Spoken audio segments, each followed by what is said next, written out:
For the next few weeks, I want to explore presidential transitions throughout American history and deal with some of the really good ones and some of the really bad ones.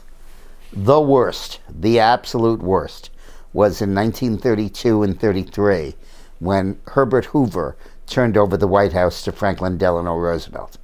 The campaign between them had been bitter, and in the aftermath of in the thick of the Great Depression, Hoover was vilified and Roosevelt vilified him, and it was a very, very bloody contest. But that was nothing compared to the transition. At that time, there was a very long interregnum between Election Day and inauguration. The Election Day was, as always, early November, and the inauguration was in March, not late January like it is now. And in fact, because this transition was so rocky, they changed the Constitution and moved the inauguration up to the end of January. What was happening was the country was recovering from the Great Depression, and some conservatives, particularly Amity Shales on the Wall Street Journal editorial board, wrote a book called The Forgotten Man, where she argues that there was a real recovery happening.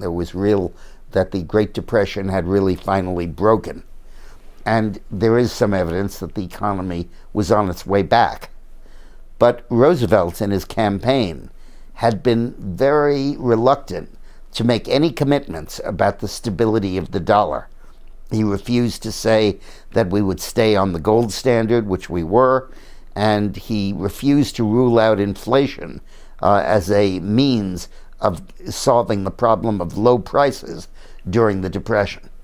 And his comments about shaking up the banking system and about possibly monkeying with the currency really scared Wall Street half to death. This was 1933, and as recently as 1896, 40 years before, there'd been a major move to replace the gold standard with a gold and silver standard, which would have had massive inflation in the economy, and that was only narrowly beaten back when McKinley defeated William Jennings Bryan. So now, this concept of abandoning the sound dollar was really scary. And Wall Street went into a total tailspin, and the banks around the country began to be subject to runs, to people running to the bank to try to withdraw their money before the bank failed. This was in the era before federal deposit insurance. So if your bank failed, you lost all your money, every red cent of it. And a number of banks started to fail. Earlier in the period, the Bank of the United States, a largely Jewish bank in New York, had failed. And now banks around the country began to fail because of the panic generated, the Republicans said, by Roosevelt's remarks during the campaign.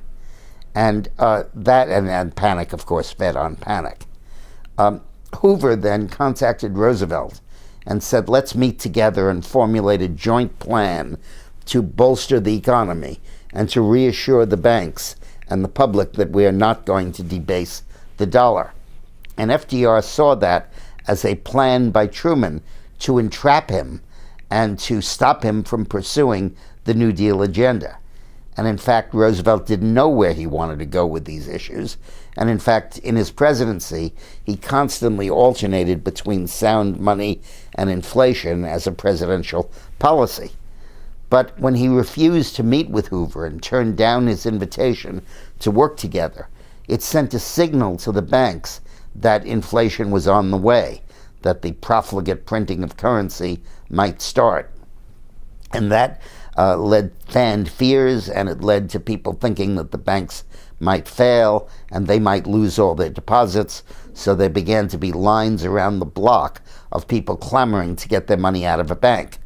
Now, as you know, with banks, they keep only about a tenth of the amount of money on hand that they technically owe their depositors, because they know everybody isn't going to ask for it at once, and they want to use the other 90% to generate income by making loans and earning interest. So when everybody descended on the bank all at once, it couldn't honor all of the withdrawal requests, and it failed. And there were dozens and hundreds of bank failures around the United States. Henry Ford, head of Ford Motor Companies, refused to stand by the Detroit banks because he said that he didn't trust them and he wouldn't remain a depositor. And Ford Motor Company pulled out most of its deposits, and that merely accelerated this horrific failure of banks. A number of states on their own closed the banks, declared state banking holidays. And when FDR took office, a good proportion of the banks in the country had either failed or were closed, or the state had imposed a closure as a result of state proclamation.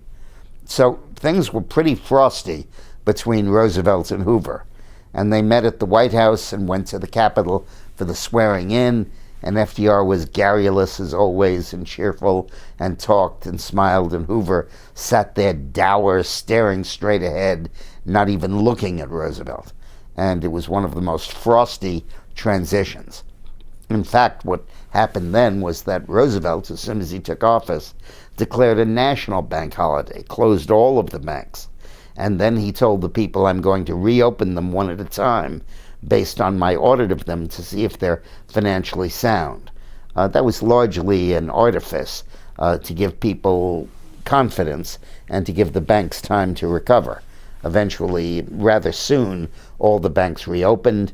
There was no more run, and deposits actually exceeded withdrawals almost from the beginning. But boy, talk about a bad presidential transition. This one caused a vast national crisis.